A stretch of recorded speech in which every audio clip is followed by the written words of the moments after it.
રાત્રે 2 કલાકે માંજલપુર આર્યા 4 સ્ક્વેર સોસાયટીના સદસ્ય દ્વારા શ્રી સાઈ દ્વારકામાઈ ચેરિટેબલ ટ્રસ્ટના પ્રમુખ શ્રી જયેશભાઈ પટેલને કોલ આવ્યો કે એમના સોસાયટીની બહાર મગર દેખાઈ આવ્યો છે, તો તુરંત જ શ્રી જયેશભાઈ તેઓની ટીમ સાથે તુરંત સ્થળ ઉપર પહોંચી ગયા અને શ્રી જયેશભાઈ દ્વારા સ્થળનું બારીકાઈથી નિરીક્ષણ કરતા ત્યાં પસાર થતી માંજલપુર પોલીસ વાનને આશરે 3 થી 4 ફૂટનું મગર દેખાઈ આવ્યું અને તરત જ તેમને અમારી ટીમને બતાવતા અમે સહકાર્યમાં આવેલા વોલેન્ટિયર જોડે રેસ્ક્યુનું આયોજન કરીને 2 કલાકની ભારે જહેમત સાથે પૂર્ણપણે સાવચેતીપૂર્વક આ મગરના બચ્ચાને રેસ્ક્યુ કર્યું અને વન વિભાગને સુપરત કર્યું. આર્યા ફોર્સ વડસડ બ્રિજ ઉતરતા બિરલા બોંગના ગલીમાં આર્ય ફોરસ્ક્વેર નામની સાઈડ આવી છે. એ સાઈડની બાજુમાં એક પાર્ટી પ્લોટ છે. તો એ પાર્ટી પ્લોટની અંદર આ મગર 2 દિવસથી દેખા દેતા રોડ પર આવે, પાછો અંદર ભાગી જાય. એટલે અહીંયા ગાડી રહેનાર લોકો છે એમાં થોડું ગભરાટ થઈ ગયેલી. એકચ્યુઅલી 2 હતા મગર. નાનું બેબી આવી ગયું છે, એક મોટું છે એ હજુ આવ્યું નહીં, મોટું છે એ હજુ આવ્યું નથી. અને આજે જેવી રીતે આ વિજયભાઈ છે એમને વોચ રાખી હતી ઘણી, એમની અહીંયા શોપ છે, એમને એની પર ધ્યાન રાખ્યું કે ભાઈ આ મગર આવી રીતે છે, ચેક કરો.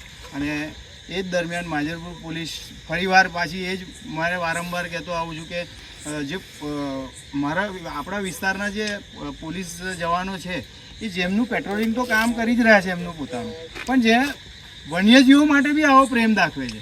હું કહેતો આવ્યો છું વારંવાર કે એ લોકો બી ધ્યાન આપે છે, અમારા જેવા NGO વાળાને બોલાવે છે તરત જ, અને આ વન્યજીવને બચાવવામાં એમનો સાથ સહકાર હોય છે.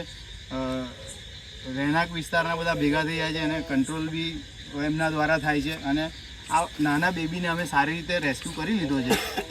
એક મોટો જે બીજો હતો એ સામે માઇગ્રેટ થઈ ગયો છે. એટલે અમે એવું કહેવા માગીએ છીએ કે જ્યારે બી આ વન્યજીવ તમને દેખાય અત્યારે કે વરસાદ રોકાઈ ગયો છે, તો જ્યાં પાણી ભરાયેલા છે, પાણી સુકાય ત્યારે આ એમની નદી તરફ જાય છે, પણ રસ્તો ભૂલી ગયા હોય છે. એટલે નદી દૂર હોય છે, એના કારણે નહીં જઈ શકતા.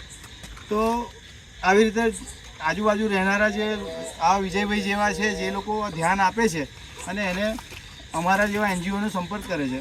અને આ જીવને અમે લોકો ભારે જહેમત થોડી થઈ અમને એને શોધતા, કારણ કે બાજુમાં પાર્ટી પ્લોટ હતો, એમાં પાણી અડધું સુકાઈ ગયેલું હતું અને આ જવાની કોશિશ કરતો હતો પણ નહીં જવાનું, પાછો જ જતો રહેતો હતો. એને ખાસી જાડી હતી બધી. એટલે એમાંથી અમે એને સારી રીતે રેસ્ક્યુ કરી લીધો છે. અમને આને રેસ્ક્યુ કરતાં 1-1.5 કલાક લાગ્યો છે. તો માંજલપુર પોલીસ સ્ટેશનનું ફરી એકવાર મેં ધન્યવાદ કરું છું. વિજયભાઈના રહેનાર વિસ્તારના જે બધા સ્થાનિકો છે એ લોકોનો બી ખૂબ ખૂબ ધન્યવાદ કે એ લોકો હવે ધીરે ધીરે ગભરાતા નથી. અમારા જેવાને રેસ્ક્યુ કરવા બોલાવે છે તો એ લોકો પોતે ઊભા રહ્યા છે. આટલી મોડી રાત્રે બી એ લોકો અમારી જોડે ખડે પગ ઊભા રહ્યા છે કે અમને કઈ વ્યવસ્થા છે તો એ લોકો તમને જે બી વ્યવસ્થા છે અમે કરી આપીશું. અને અહીંયા ગાડી જે બી ધ્યાન આપીને અમે આને સારી રીતે રેસ્ક્યુ કરી લીધું છે અને અત્યારે આને અમે વન વિભાગ સુપ્રત કરી દીધું છે.